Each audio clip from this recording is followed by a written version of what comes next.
The overlooked brother of the ex-sgundam. The S Gundam is a 4th generation mobile suit designed by Anaheim Electronics.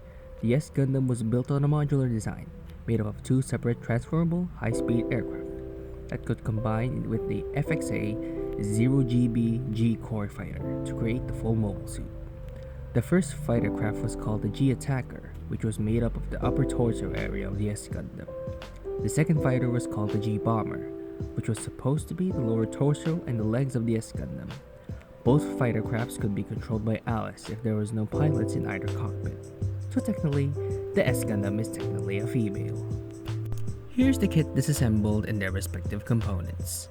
For all the kit bashers and customizers in the audience, hello there! It's a segment for you to analyze and visualize what you may and or can do with these parts. Cause someone on Twitter asked me if I can show them and you can do a custom.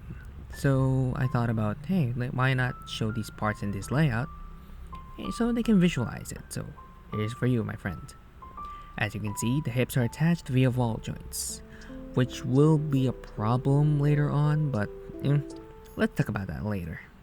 And let's talk about the arms, because these arms are actually very interesting and I'll be honest, really modern feeling. Because the shoulders attach to the arms via 3mm connections, which is actually very good, considering most kits these days also use the same connection. Now for aesthetics, but before you people pester me in the comment section, yes, I attached the shoulders wrong. Anyways, the proportions of this guy look really good in person. The pictures really do not give it justice if I'm being honest.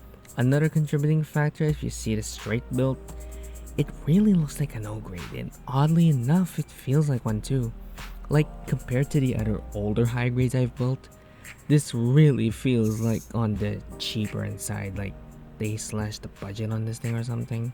But anyways, when it comes to part separation and color separation, the yellow and gray are part separated. As you can see, those things on these knees, those are actually 2 parts. But when you come here to the top, it's lacking red trim. As you can see, the vents on the shoulders are white, at least are part separated. The head vents aren't even yellow. And that camera fin, the camera on the fin isn't even part separated.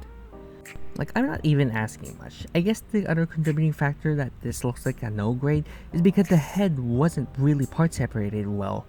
Like, you can't even part separate the vents on the sides. Even the crest on the head. That kind of felt a weird place to cheap out on. The articulation isn't really that bad. You get standard 90s in the elbows and knees, and a bit on the shoulders. You got rotation on the shoulders. The ankles aren't really the best, but it's fine. It's a space mobile suit. The head has that one ball joint. And the hips. Yeah, we're gonna talk about hips. They're not good.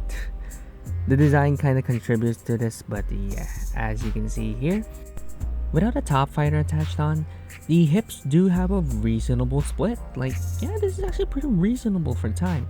And without the cannons, it does look very reasonable here. I mean, I won't complain until it becomes non-existent. Yeah, the ability to do even a little bit of a split cannot be done thanks to those cannons. Thanks to the design, and honestly thanks to the kit.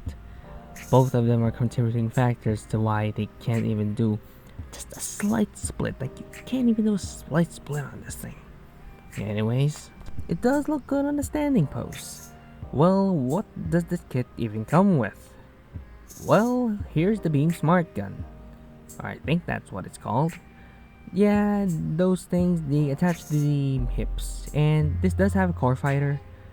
I didn't bother building it, but it does exist. Just know it does exist, and I may show it later. And look at this.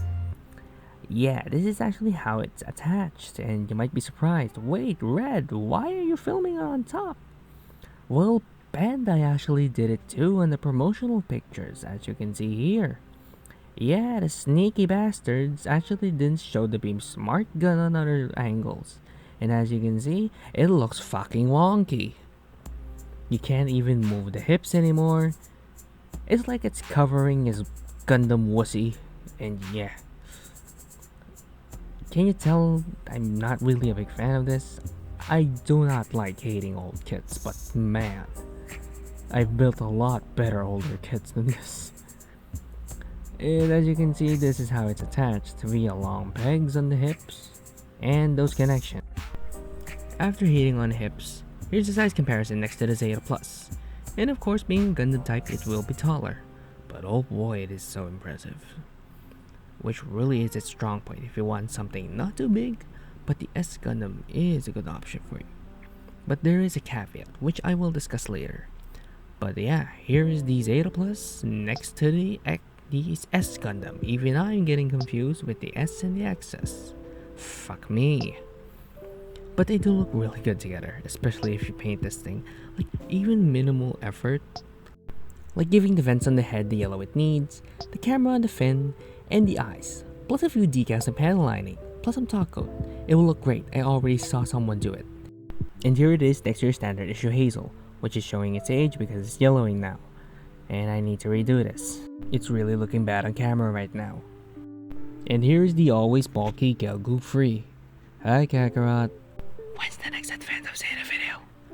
So, final verdict. If you do not paint, do not mod, and you strictly straight build, what the hell are you doing here? This kit isn't for you. The head alone needs a lot of color separation, and it's not gonna be easy. It's not even part separated. If you're starting out, well, good luck. But let's change the perspective of it. Think of it as a canvas to show off your modeling skills. You're a painter? Color correct it. You don't like the proportions? Change it up. You're a crazy plot builder? Add a fucking transformation on it. This doesn't even parts form. The S Gundam truly is a rite of passage as a scale modeler of Gunpla.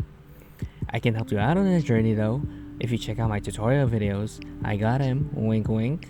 You can also comment down below and ask me other questions. Don't worry, I'll answer as best as I can. And don't forget to subscribe, and I'll see you soon.